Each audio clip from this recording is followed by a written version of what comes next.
Au micro du 13 bis, Marie Bouchez, adjointe au sport, bonjour. Bonjour.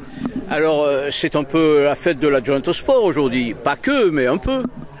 J'espère que c'est la première fête de l'adjointe au sport, mais suite à une 12e édition de la fête du sport.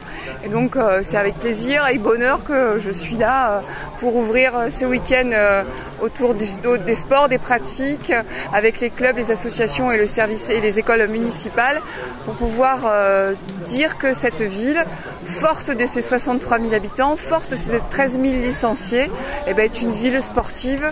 Et vraiment, c'est une fierté de pouvoir participer à la mise en œuvre d'une politique publique en faveur du sport pour tous et sur notre ville. Alors, lorsqu'on est adjointe au sport, est-il difficile de synchroniser, de donner une cohérence à tous ces clubs ?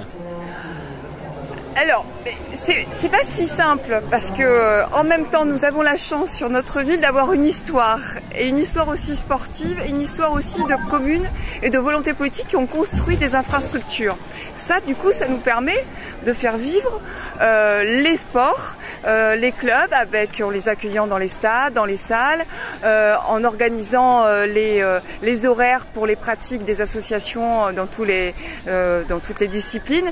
Mais ça, c'est de la dentelle. La dentelle, parce qu'il y a énormément, c'est comme c'est une ville sportive, ce que je vous disais, il y a énormément de demandes par rapport des fois il nous manque quelques locaux, il nous manquerait quelques locaux. On réhabilite, on rénove, mais on a toujours des rêves de grandes réhabilitations qui permettraient d'avoir une offre un peu plus large sur les demandes faites par les associations et donc par les citoyens pour pratiquer le sport. Et je présume que cette antériorité que tous les clubs ont est un petit avantage sur la politique que vous voulez mener. Il y a des fois, il y a des contraintes, certainement il y a des habitudes et on voudrait évoluer, mais c'est parfois difficile. On a quand même la chance d'avoir dans cette ville comme ça et sur ce territoire une diversité de pratiques. On a la mer, on a un espace naturel, on a de l'urbain, on a du collectif, on a de l'individuel et donc on organise la vie, le vivre ensemble comme je disais tout à l'heure. Donc même si les pratiques pour les anciens clubs se sont installées, ils sont au cœur du XXIe siècle. On partage ensemble les problématiques budgétaires, on partage ensemble le fait de construire une politique publique qui soit une politique sportive municipale qui soit le creuset de l'accessibilité pour tous. Donc on va travailler sur le handicap, sur un peu plus de responsabilité écologique par rapport aux grandes manifestations ou quand on pratique de l'activité en pleine nature, sur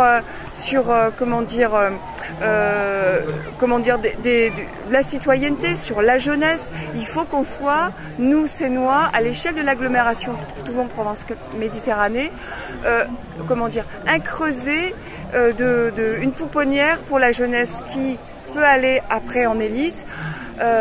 Aussi les moyens de faire vivre une citoyenneté, et ça, qui dit citoyenneté, c'est accessibilité pour tous et continuer à rendre accessible le sport pour tous dans cette ville.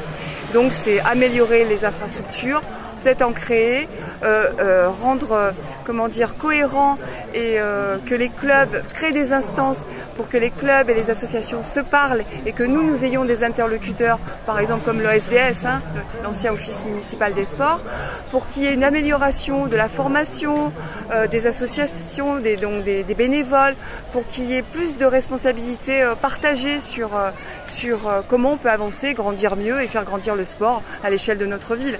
C'est un vrai objectif et comme je disais aussi tout à l'heure, ça fait partie, vous savez, les sports pour les communes, c'est pas une obligation, c'est pas une compétence.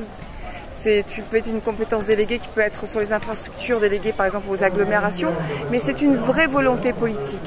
Et plus ça va, plus on s'aperçoit que sport ou culture, tous ces services à la population, on doit être exigeant avec les partenaires. On doit aussi être conscient que si ça marche bien, c'est une attractivité pour notre ville. Et qui dit attractivité, c'est aussi de l'emploi. Et qui dit emploi, c'est aussi du mécénat et du sponsoring, parce qu'ils sont déjà présents, les entreprises, pour aider nos clubs, pour participer à l'effort pour le développement du sport dans notre ville. Eh bien voilà, vaste programme et nul doute que Marie Boucher, adjointe sport, y réussira en partie ou en totalité. Voilà, merci. Avec l'équipe, et aussi je voulais citer aussi ce que je n'ai pas fait tout à l'heure parce que c'est une large délégation. Je suis aidée par avec Robert Tesser qui est en charge des événements sportifs, et vraiment c'est un beau duo, et que le collectif fait qu'on y arrivera, sinon on n'y arrivera pas. Merci, ceci dit, à plusieurs, on est meilleur. Voilà.